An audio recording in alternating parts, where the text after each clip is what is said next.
नमस्ते नमस्कार आप सभी को हमारे यूट्यूब चैनल @बोलू पासवान में स्वागत है। आज हम लोग इतिहास के बहुत ही महत्वपूर्ण टॉपिक लेकर के आए हैं जो 12वीं क्लास से संबंधित है। यह 12वीं के बच्चों के लिए तो बहुत ही उपयोगी है, साथ ही साथ जनरल कंपटीशन की तैयारी करने वाले बच्चों के लिए रेलवे, बैंकिंग, SSC, बिहार सचिवालय, बिहार दरोगा, बीएड प्रवेश परीक्षा, बीएड एंट्रेंस एग्जाम, KVS की परीक्षा के लिए उपयोगी है। आइए हम लोग देखते हैं। महत्वपूर्ण चैप्टर है जिसका नाम है भक्ति और सूफी परंपराएं। इस चैप्टर से 100 प्रश्न लिए गए हैं जो बहुविकल्पीय है, उसको हम लोग देखेंगे।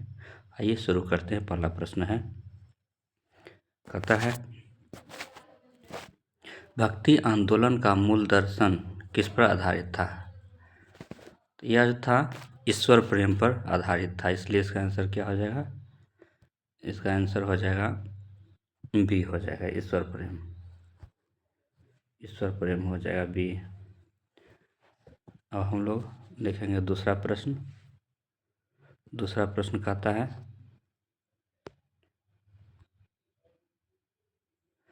भक्ति आंदोलन ने सबसे अधिक किस भाषा को बढ़ावा दिया? तो भक्ति आंदोलन सबसे अधिक बढ़ावा दिया वो है लोक भाषा, मतलब क्षेत्रीय भाषा को जो है सर्वाधिक बढ़ावा दिया है।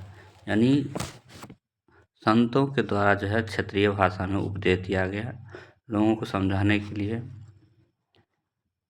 प्रवचन जो है क्षेत्रीय भाषा में दिए, तो इसलिए इसका आंसर हो जाएगा लोक भाषा। इसलिए इसका हो जाएगा सी।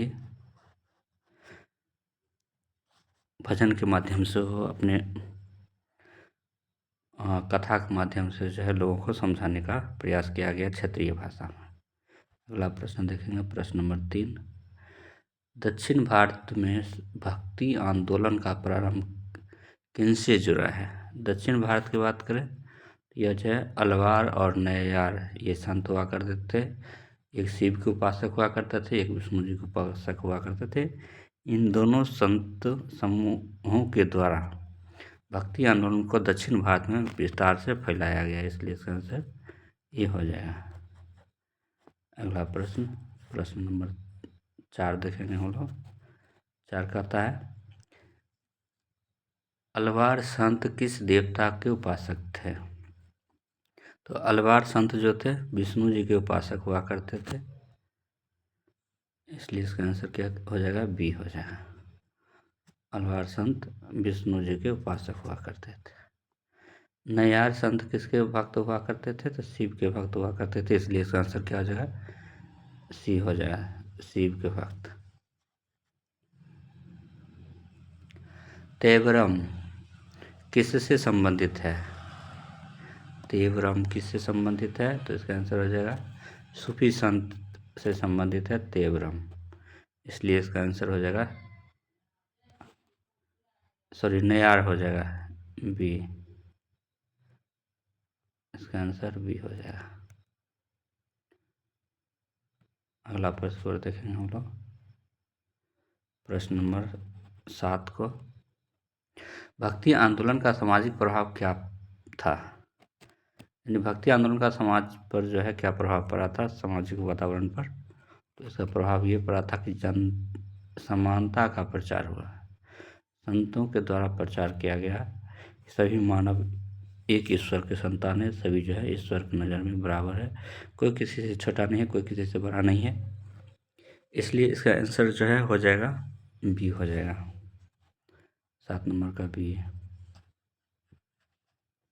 अगला प्रश्न देखेंगे, प्रश्न नंबर 8।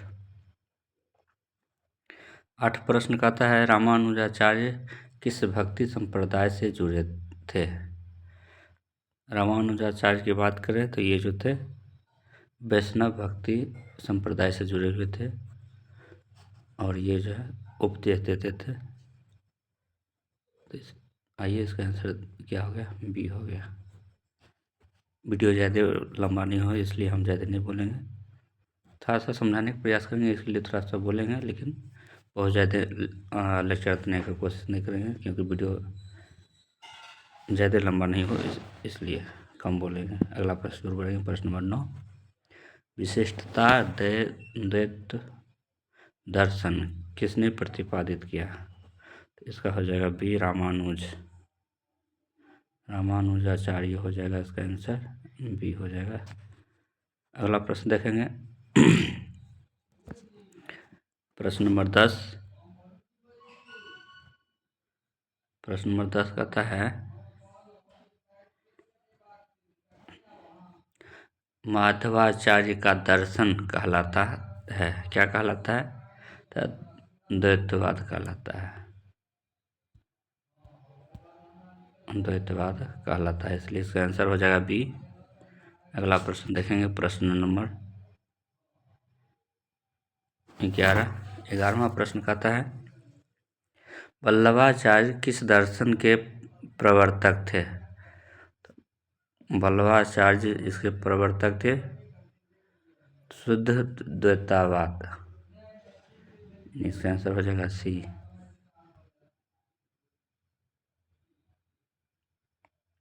अगला प्रश्न, पुष्टि मार्ग किससे जुड़ा है? तो वल्लभाचार्य से जुड़ा हुआ है पुष्टि मार्ग, इसलिए इसका आंसर हो जाएगा बी, वल्लभाचार्य हो जाएगा। अगला प्रश्न को देखेंगे। चैतन्य महाप्रभु किस भक्ति परंपरा से जुड़े थे?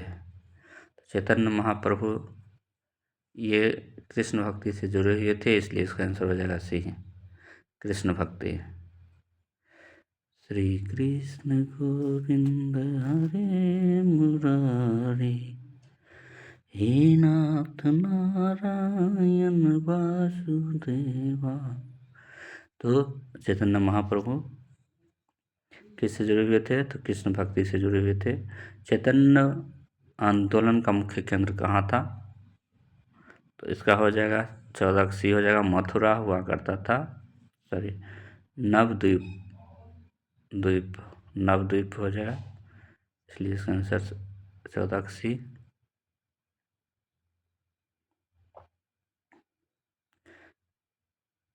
अगला प्रश्न नंबर 15, निर्गुण भक्ति के प्रमुख संत थे, कौन थे? तो कबीर हो जाएंगे, कबीरदास जी, जिनका जन्म काशी में हुआ था।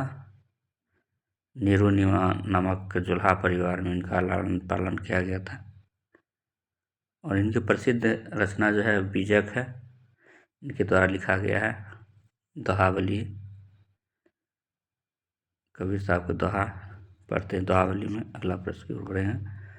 सगुण भक्ति के प्रमुख कवि कौन थे? तो इसका हो जाएगा तुलसीदास, इसलिए इसका आंसर सी। अगला प्रश्न देखेंगे। प्रश्न नंबर 17, कबीर की भाषा क्या थी? सधुक्कड़ी, यानी साधु लोग जो साधारण बोलचाल की भाषा में जिस भाषा का प्रयोग करते थे उसी को जो है सधुक्कड़ी दिया गया है। जैसे बिहार के क्षेत्र में आ गया है भोजपुरी बोलने वाले, जो संत है भोजपुरी में बोलने वाले उस भाषा में बोलेंगे, जो अंगिका में है अंगिका में, मगधी वाले मगधी में बोलेंगे। तो लोकल भाषा में दिया गया, तो इसलिए उसका नाम दे दिया है सधुक्कड़ी, जैसे सी हो जाएगा। पहले प्रश्न हमने जिक्र किया था, उसका उत्तर प्रश्न 18 में भी दिया हुआ है। बीजक के रचनाकार कौन है? रचना किसने किया था? कबीर साहब के द्वारा किया गया था। कस्तूरी कुंडल बसे मृग ढूंढत वन माही, ऐसे घटघट राम बसे दुनिया जानत नहीं, ये उनके प्रसिद्ध दोहा है। ऐसी वाणी बोलिए मन की आपा खोए, औरन को शीतल करे आप हो शीतल होए। इस प्रकार से इनके दोहा बहुत ही रोचक है, बहुत ही महान संत हुआ करते थे, अपने उनके अनुयायी कबीरपंथी कहलाते हैं। अगला प्रश्न पर बढ़ेंगे। तुलसीदास की प्रमुख कृति तो रामचरितमानस थे, 19 के बी हो जाएगा रामचरितमानस, तुलसीदास जी का रचना है। 20 नंबर देखें, इसका आंसर हो गया बी। 19 का 20 नंबर देखेंगे हम लोग। सूरदास भक्त कवि थे। किसके भक्त थे? तो कृष्ण के भक्त थे सूरदास जी, इसलिए इसका आंसर क्या हो जाएगा? बी हो जाएगा, कृष्ण के भक्त थे। मीराबाई की भक्ति किसके प्रति थे? तो कृष्ण के प्रति थे।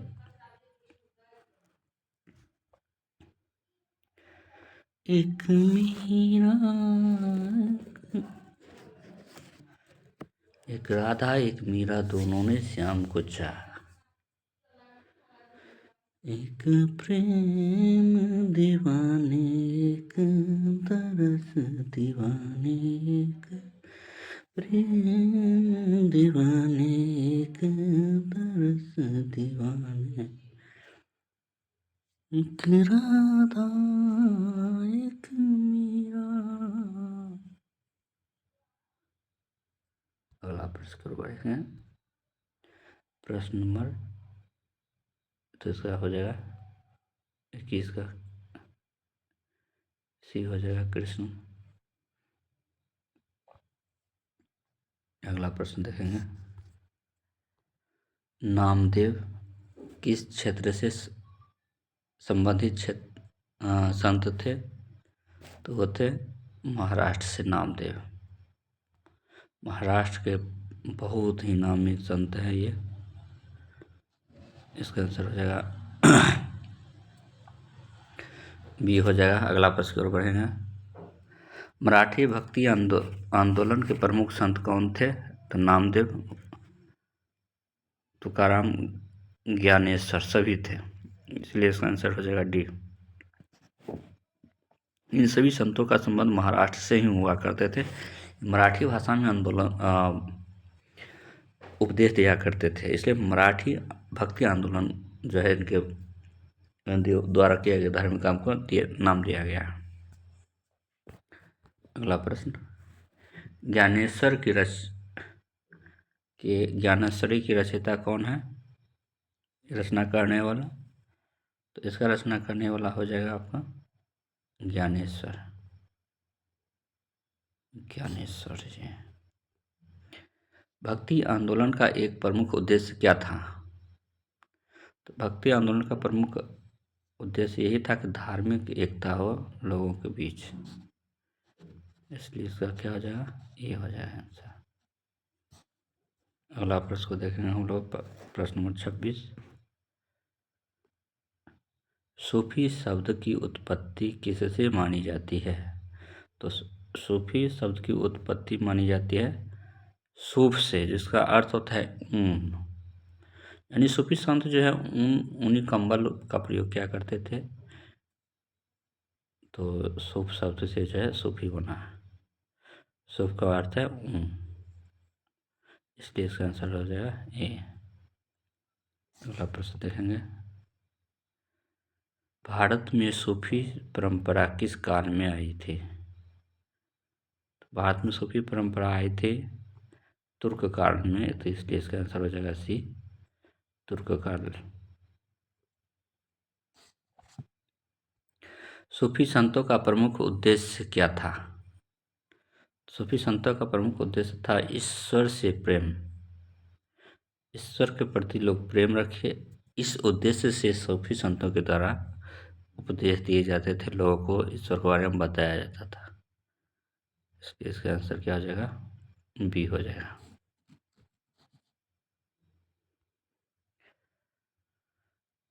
खानकाह क्या है? एक धार्मिक स्थल हुआ करता है इस्लाम धर्म के मानने वाले को, जहाँ पर सूफी संत निवास करते हैं, उसे खानकाह कहा जाता है, कहीं खानकाह भी बोला जाता है, तो इसलिए इसका आंसर बी हो जाएगा। अगला प्रश्न को देखेंगे। प्रश्न नंबर 23। सूफी संत किस सिद्धांत पर बल देते थे? तो प्रेम और मानवतावाद पर सूफी संत जो है बल देते थे, इसलिए इसका आंसर हो जाएगा बी हो जाएगा। अगला प्रश्न नंबर 31। भारत की सबसे लोकप्रिय सूफी सिलसिला कौन थी? तो इसका हो जाएगा चिश्ती चिश्ती संप्रदाय हुआ करते थे। सबसे लोकप्रिय सिलसिला थी, इसलिए इसका आंसर हो जाएगा बी। अगला प्रश्न देखेंगे हम लोग। चिश्ती सिलसिले के संस्थापक कौन थे? तो इसका हो जाएगा शेख मुजीबुद्दीन चिश्ती। मोइनुद्दीन चिश्ती हो जाएगा, इसलिए इसका आंसर हो जाएगा ऑप्शन ए।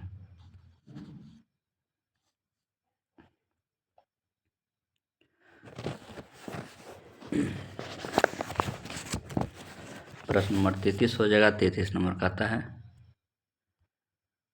कि अजमेर किस सूफी संत से संबंधित है? अजमेर में किस सूफी संत का दरगाह है? शेख मुजीबुद्दीन चिश्ती का दरगाह है, इसलिए इसका आंसर बी हो जाएगा। अगला प्रश्न, निजामुद्दीन औलिया किस नगर से जुड़े थे? तो निजामुद्दीन औलिया का संबंध दिल्ली से हुआ करता था, इसलिए इसका आंसर हो जाएगा बी हो जाएगा, दिल्ली। अगला प्रश्न, शमा क्या है? शमा है सूफी संगीत, इसलिए इसका आंसर हो जाएगा ये सूफी संगीत। मुझसे समा जमा का ताजमहल में आजमा। चलिए अगला प्रश्न को देखेंगे हम लोग। प्रश्न नंबर 35। 35 नंबर कहता है कि किस सूफी संत ने संगीत को विशेष महत्व दिया?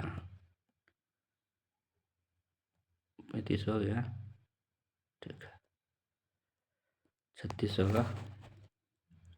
किस सूफी संत ने संगीत को विशेष महत्व दिया? तो इसका हो जाएगा बी, निजामुद्दीन औलिया के द्वारा जो है संगीत को विशेष महत्व दिया गया था, इसलिए इसका आंसर बी हो जाएगा।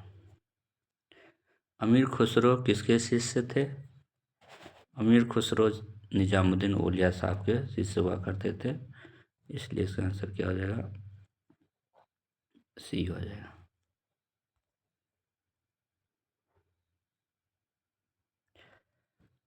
अमीर खुसरो किस क्षेत्र में प्रसिद्ध थे? तो संगीत और साहित्य दोनों क्षेत्र में प्रसिद्ध हुआ करते थे, इसलिए इसका आंसर क्या हो जाएगा?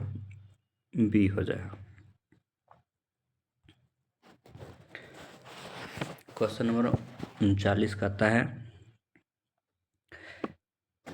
सूफी संत सामान्यतः किस वर्ग से दूरी रखते थे?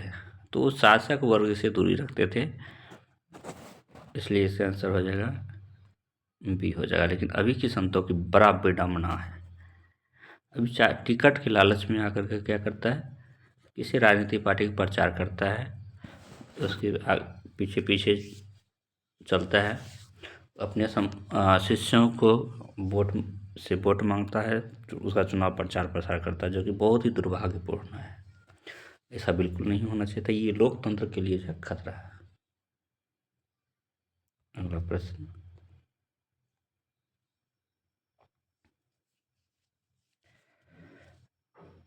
नक्शबंदी सिलसिला किसके लिए जाना जाता है? तो इसका हो जाएगा कठोर शरिया पालन करने के लिए। यानी जो उन लोगों को कुरान हदीस होता है, उसमें कुछ नियम दिए गए हैं, उसको कठोरता से पालन करना होता है। उसे नक्शबंदी सिलसिला से ही संबंधित ये है, इसलिए इसका आंसर हो जाएगा बी। अगला प्रश्न, शेख अहमद सरहिंदी किस सिलसिले से जुड़े थे? तो इसका हो जाएगा सी, नक्शबंदी।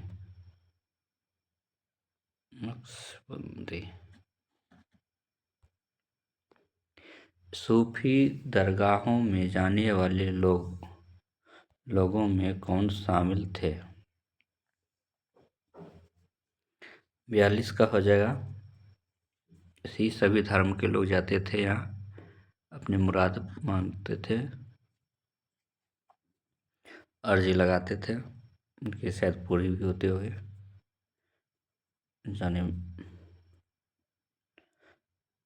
अगला प्रश्न, सूफी परंपरा ने किस संस्कृति को जन्म दिया? तो इसका हो जाएगा इंडो इस्लामिक परंपरा थी, संस्कृति उसको जन्म दिया। इसका आंसर क्या हो जाएगा? बी हो जाएगा। सवाल कहता है कि सूफी संतों की शिक्षाओं का माध्यम क्या था? फारसी लोक भाषाएं दोनों का जो है प्रयोग किया करते थे। सॉरी, अरबी हो जाएगा। सही है, सी ही सही है।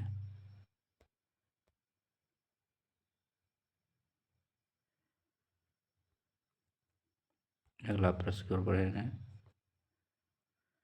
सूफी आंदोलन का सामाजिक योगदान क्या था? तो इसका सामाजिक समरसता पर बल दिया गया था, इसलिए इसका आंसर हो जाएगा बी, सामाजिक समरसता। अगला प्रश्न, प्रश्न नंबर 46, भक्ति और सूफी आंदोलनों में समान तत्व क्या है? तो ईश्वर प्रेम हो जाएगा। दोनों में ईश्वर प्रेम जो है समान तौर पर देखा गया था। 40 का बी, ईश्वर प्रेम। अगला प्रश्न नंबर 47, भक्ति आंदोलन का मुख्य क्षेत्र कौन सा था? केंद्र या क्षेत्र, सेम ही होगा बात। तो इसका हो जाएगा 47 का सी, संपूर्ण भारत।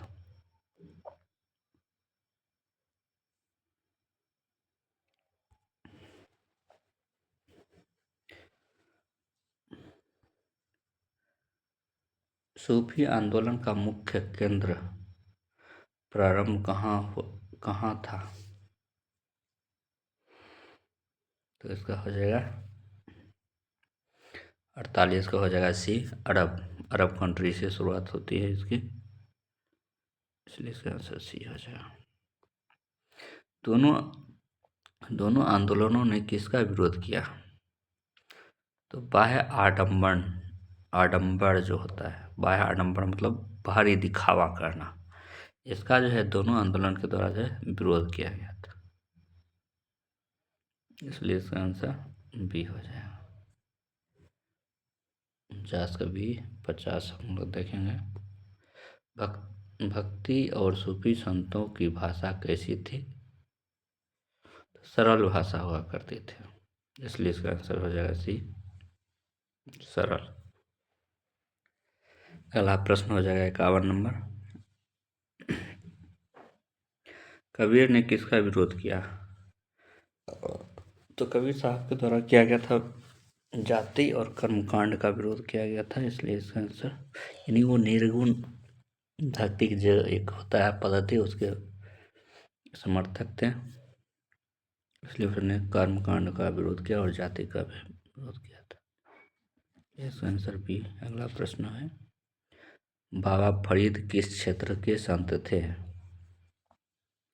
भौगोलिक रूप से बताना है, किस क्षेत्र के थे? गुजरात के थे कि पंजाब के थे, बंगाल के या दक्कन के, कहाँ थे? तो इसका हो जाएगा 52 का बी हो जाएगा, पंजाब के थे बाबा फरीद, पंजाब। अगला प्रश्न, ग्रंथ साहिब में किस संत की वाणी शामिल है? ये ग्रंथ साहिब सिख धर्म से संबंधित है। सिख धर्म के संस्थापक गुरु नानक साहब थे, तो इसलिए इसका आंसर क्या हो जाएगा? और जितने संत जो थे इससे संबंधित थे,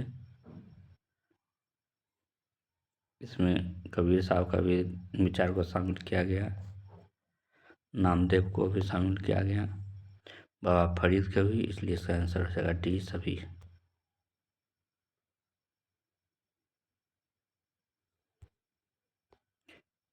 भक्ति आंदोलन का काल सामान्यतः माना जाता है, तो ये माना जाता है कब से, किस शताब्दी में, सदी में माना जाता है? तो यह हो जाएगा 7वीं से 17वीं शताब्दी में, सदी में माना जाता है, 7वीं से 17वीं है, इसलिए इसका आंसर हो जाएगा बी। अगला प्रश्न, सूफी संत अपने शिष्यों को क्या कहते थे? तो मुरीद कहा करते थे, इसलिए इसका आंसर हो जाएगा बी, मुरीद।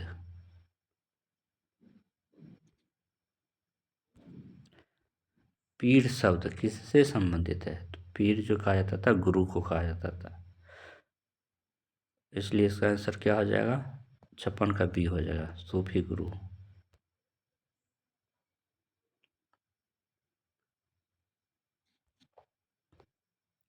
भक्ति आंदोलन का प्रभाव किस पर पड़ा? तो साहित्य पर पड़ा, समाज पर पड़ा, संस्कृति पर पड़ा, सभी पर पड़ा, इसलिए इसका आंसर हो जाएगा उपरोक्त सभी, अर्थात डी।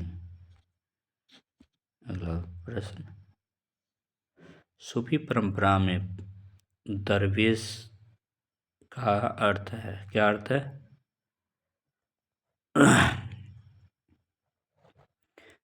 इसका हो जाएगा सांसारिक त्यागी, यानी संसार की मोह माया से मुक्त हो जाना, त्याग कर देना, दरवेश का अर्थ होता है। दरवेश का अर्थ सांसारिक त्यागी होता है। अगला प्रश्न 59, किस मुगल शासक ने सूफी संतों को संरक्षण दिया? तो इसका हो जाएगा अकबर। अकबर के द्वारा सूफी संतों का संरक्षण दिया गया, इसलिए इसका आंसर हो जाएगा बी। प्रश्न नंबर 60, अकबर किस सूफी संत से प्रभावित थे? तो शेख सलीम चिश्ती हुआ करते थे, उनसे प्रभावित थे, उन्हीं के वहाँ गए थे तो आशीर्वाद मिला था, तो उनका पुत्र का जन्म होता है जहांगीर का, उन्हीं के सम्मान में, अपने गुरु के सम्मान में अपने पुत्र का नाम सलीम रखता है, अकबर के द्वारा रखा जाता है, इसलिए इसका आंसर बी, शेख सलीम चिश्ती। चलिए अगला प्रश्न देखते हैं हम लोग। 60 हो गया, 61 नंबर प्रश्न होगा, फतेहपुर सीकरी का नाम किससे जुड़ा है? तो फतेहपुर सीकरी से जो नाम जुड़ा है वो हो जाएगा शेख सलीम चिश्ती, इसलिए इसका आंसर ए हो जाएगा, शेख सलीम चिश्ती, ए।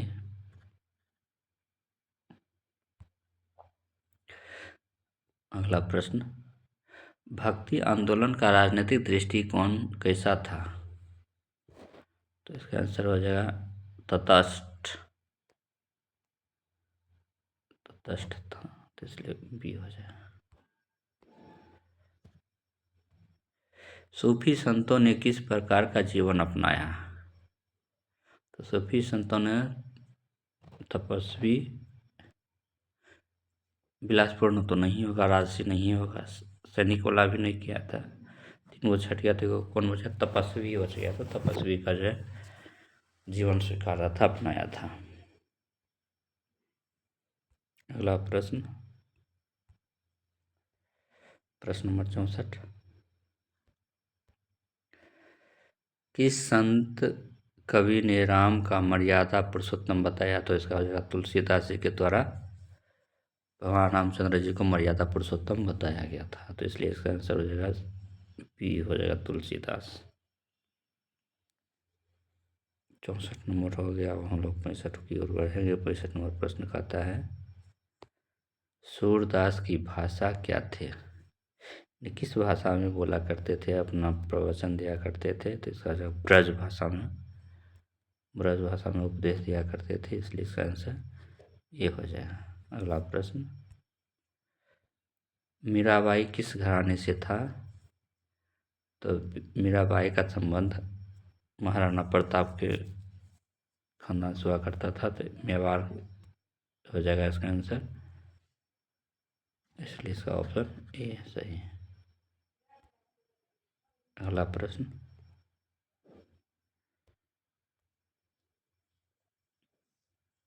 भक्ति आंदोलन ने स्त्रियों को क्या दिया, यानी उसे क्या फायदा मिला स्त्रियों को?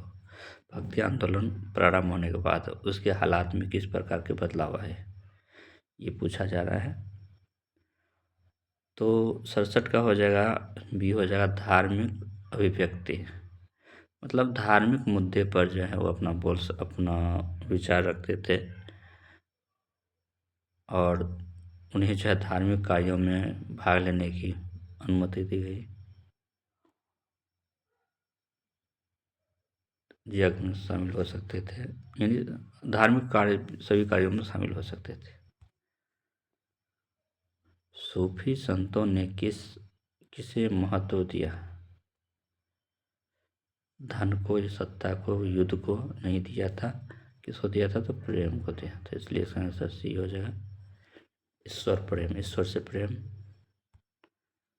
अगला प्रश्न, प्रश्न नंबर 70 होने वाला है, अब 69 होगा। कहता है किस सूफी सिलसिले में संगीत वर्जित था? तो इसका हो जाएगा, सी हो जाएगा, नक्शबंदी में।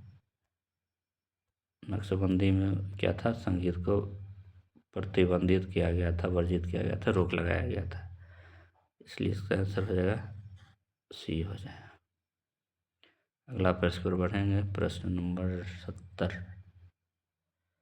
70 कहता है सूफी संतों की समाधि को क्या कहा जाता है? सूफी संतों की समाधि को कहा जाता है दरगाह। इसलिए इसका आंसर हो जाएगा बी। भक्ति आंदोलन का एक साहित्यिक रूप क्या था? तो इसका साहित्यिक रूप था पद। पद मतलब पद्यांश। एक होता गद्यांश, दूसरा होता पद्यांश। पद से पद्यांश बना, इसलिए हो जाएगा पद हो जाएगा, और ऑप्शन बी हो जाएगा आंसर। अगला प्रश्न, सूरसागर किसकी रचना? तो सूरदास जी की रचना है। इसलिए इसका आंसर क्या हो जाएगा? बी हो जाएगा, सूरदास।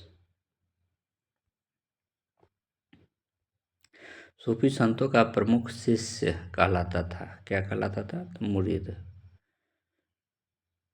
यहाँ पर प्रमुख शिष्यों की बात की गई है, 73 का मुरीद ही होगा। ठीक है, अगला प्रश्न,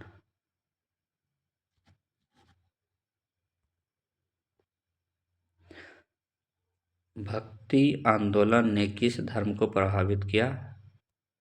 तो दोनों धर्म को प्रभावित किया, हिंदू धर्म को भी, इस्लाम धर्म को। इसलिए सी हो जाएगा, 74 का सी हो जाएगा। अगला प्रश्न, सूफी संतों की शिक्षा का प्रमुख स्रोत क्या था? तो इसका हो जाएगा आंसर 75 का भी, व्यक्तिगत अनुभव। वे अपने अनुभव के अनुसार लोगों को समझाया करते थे, उनके अपने अनुभव के अनुसार समझाने के तौर तरीका हुआ करते थे।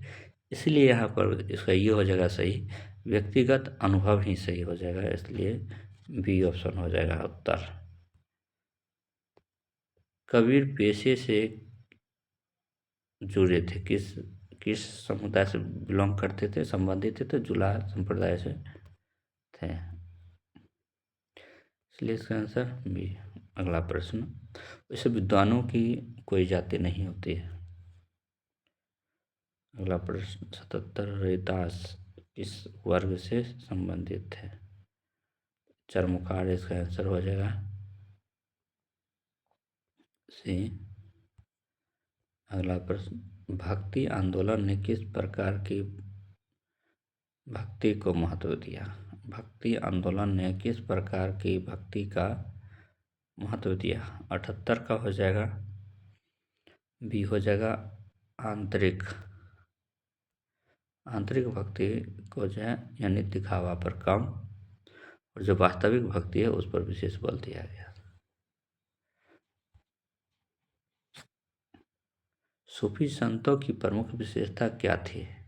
सूफी संतों की प्रमुख विशेषता सहिष्णुता थी, यानी किसी के साथ जो है कोई गलत बर्ताव नहीं करेंगे, सभी धर्म के लोग एक दूसरे को मान सम्मान करेंगे, कोई किसी को हस्तक्षेप नहीं करेंगे, किसी के गलत आलोचना नहीं करेंगे, ये था, यही होता है सहिष्णुता। अगला प्रश्न 80 नंबर, भक्ति आंदोलन का दीर्घकालिक परिणाम क्या रहा? तो सामाजिक सुधार होता है इस आंदोलन का, यही होता है दीर्घकालिक प्रभाव, इसलिए इसका आंसर हो जाएगा ए, दीर्घकालिक प्रभाव, सॉरी सुधार, सामाजिक सुधार हो जाएगा आंसर। और 80 नंबर का अब हम लोग देखेंगे 81 नंबर। 81 नंबर कहता है रामानंद किस भक्ति परंपरा से जुड़े थे? तो रामानंद जी जुड़े हुए थे वैष्णव भक्ति परंपरा से, इसलिए इसका आंसर हो जाएगा बी। रामानंद के शिष्यों में शामिल थे कबीरदास, रैदास, जैन सभी थे, इसलिए इसका आंसर हो जाएगा डी। अगला प्रश्न, सूफी परंपरा में गुरु शिष्य संबंध कहलाता था, क्या कहलाता था? तो 83 का हो जाएगा बी, बैअत कहलाता था, बैअत। दोनों के बीच जो संबंध था उसे बैअत कहलाता था। बहुत ही महत्वपूर्ण प्रश्न। अगला प्रश्न 84 नंबर, भक्ति आंदोलन का एक केंद्र कौन सा था? तो भक्ति आंदोलन का एक केंद्र था वाराणसी, मथुरा, वृंदावन, ये सभी भक्ति का केंद्र था, इसलिए इसका आंसर हो जाएगा डी, सभी।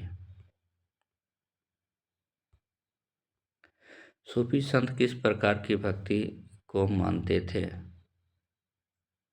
तो प्रेम आधारित भक्ति को मानते थे, इसलिए इसका आंसर क्या हो जाएगा? बी हो जाएगा।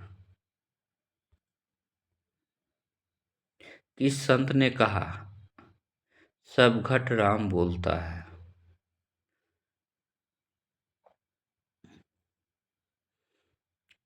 इसमें कबीर साहब का ये दोहा है कि कस्तूरी कुंडल बसे मिर्ग ढूंढत वन माही, ऐसे घट घट राम बसते हैं दुनिया जानत नहीं।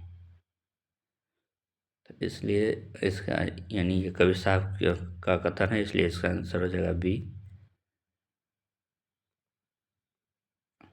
कबीर। अगला प्रश्न 87 नंबर। 87 नंबर कहता है कि सूफी कव्वाली का विकास किससे जुड़ा है? यानी सूफी कव्वाली की शुरुआत किसके द्वारा किया गया था? तो अमीर खुसरो के द्वारा शुरू किया गया था, तो इसलिए इसका आंसर हो जाएगा ए, अमीर खुसरो। अगला प्रश्न है 88, भक्ति आंदोलन में ईश्वर को कैसा देखा गया है? तो इसमें जो है ईश्वर को देखा गया है, सुलभ देखा गया है, इसलिए इसका आंसर भी हो जाएगा। सुलभ मतलब जो उपलब्ध होते हैं, भक्तों पर कृपा करते हैं, वही सुलभ है।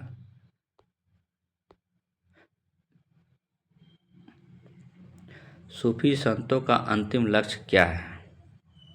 फना, ईश्वर, ईश्वर में लय, यानी ईश्वर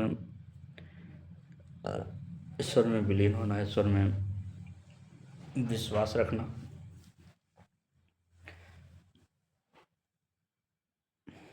इसलिए इसका आंसर सी हो जाएगा।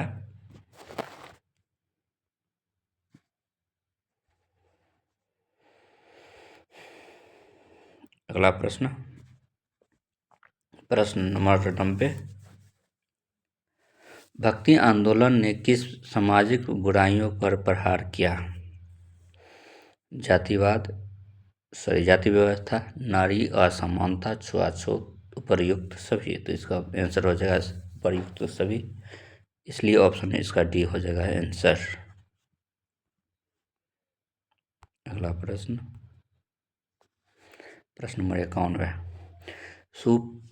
किस सूफी संत को महबूब ए इलाही कहा जाता है? महबूब ए इलाही, तो इसका हो जाएगा संत निजामुद्दीन औलिया। जिसका संबंध दिल्ली से था। फतेहपुर सीकरी से संबंध किसका था? शेख सलीमुद्दीन चिश्ती। और मोइनुद्दीन चिश्ती की दरगाह कहाँ है? तो अजमेर में है। ये अजमेर से संबंधित है। यूजीसी नेट के जब एग्ज़ाम होता है उसमें जो है मिलान करने वाला पूछ देता है, इसलिए जगह जो है नाम याद होना चाहिए संतों का, कहाँ से किस संत का संबंध है। अगला प्रश्न और देखेंगे जो 92 नंबर है। यानी इस दृष्टि से कह सकते हैं कि यूजीसी नेट के लिए भी जो है प्रश्न उपयोगी है। सूफी संतों की रचनाएं किसमें संकलित है? सूफी संतों की रचनाएं किसमें संकलित है? तो इसका आंसर हो जाएगा लोक साहित्य में। किसमें? लोक साहित्य में, इसलिए इसका ऑप्शन हो जाएगा सी। अगला प्रश्न, सूफी संत किस तरह की राजनीति से दूर रहे? किस तरह की राजनीति से दूर रहे? तो सत्ता राजनीति से दूर रहे। नैतिकता की राजनीति करते थे, धार्मिक की करते थे, सामाजिक की करते थे, लेकिन सत्ता राजनीति से दूर रहते थे। लेकिन अभी जो है लालच में इतना डूब चुका है कि विधायक बनने के लिए, सांसद बनने के लिए, मंत्री बनने के लिए अनर्गल बयान दिया करते हैं, जो कि देश हित में बिल्कुल भी नहीं है। तो चलिए, राजनीति बात अलग है, उस पर हमको ध्यान नहीं देना है। इसका आंसर हो जाएगा सी। सत्ता के दलाली करना अभी के संत ज़्यादा पसंद करते हैं, उन्हें भक्ति भाव में मन नहीं लगता, सत्ता के दलाली करने में रहता है ज़्यादा। अगला प्रश्न, अगर चाणक्य जी सत्ता की दलाली करते तो उनका मान सम्मान बिल्कुल उतना नहीं होता जितना कि अभी हो रहा है। सभी के आदर्श है चाणक्य जी, सभी लोग उनका मान सम्मान पूजा करते हैं। लेकिन उस समय में भी कुछ रहे होंगे जो घनानंद के चमचागिरी करते होंगे, लेकिन उन्होंने उनके खिलाफ आवाज़ उठाया जो गलत कर रहे थे, तो आज उनका मान सम्मान विश्व में है। लेकिन कुछ लोग हैं संत के भेष में जो सत्ता के दलाली किया करते हैं। अगला प्रश्न 94, भक्ति आंदोलन का स्वरूप कैसा था? तो भक्ति आंदोलन का स्वरूप जो था जन आंदोलन के तौर पर होता था, इसलिए इसका आंसर हो जाएगा बी, जन आंदोलन।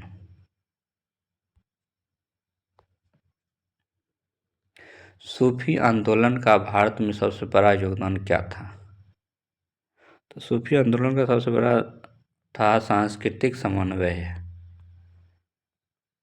इसलिए इसका आंसर हो जाएगा बी, सांस्कृतिक समन्वय, ऑप्शन बी। अगला प्रश्न, कबीर की विचारधारा कैसी थी? कबीर की विचारधारा समन्वयवादी थी, इसलिए इसका ऑप्शन हो जाएगा बी, समन्वयवादी। अगला प्रश्न 97 नंबर प्रश्न का था कि सूफी संतों ने किस भावना को सर्वोच्च माना? तो सूफी संतों के द्वारा जो है ईश्वर प्रेम की भावना को सर्वोच्च माना गया था। उनका उद्देश्य था कि लोग ईश्वर से प्रेम करें, उनसे जुड़े,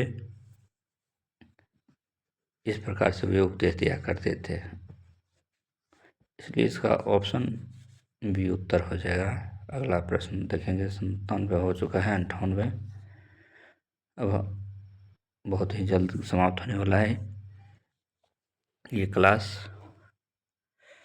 98 नंबर का था कि भक्ति आंदोलन ने किस वर्ग को स्वर दिया? भक्ति आंदोलन किस वर्ग को स्वर दिया? तो इसका उत्तर हो जाएगा सामान्य जनता को। 98 सी हो जाएगा, सामान्य जनता को, ऑप्शन सी इसका उत्तर हो जाएगा। अगला प्रश्न 99, सूफी साहित्य का प्रमुख विषय क्या है? तो सूफी साहित्य का प्रमुख विषय है ईश्वर प्रेम।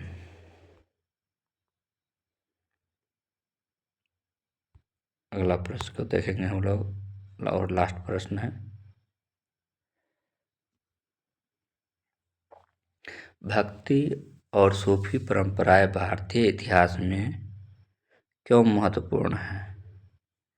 क्या धार्मिक कट्टरता के लिए प्रसिद्ध है, प्रमुख है? तो ये बिल्कुल नहीं होगा। राजनीतिक सत्ता के लिए? ये भी नहीं होगा।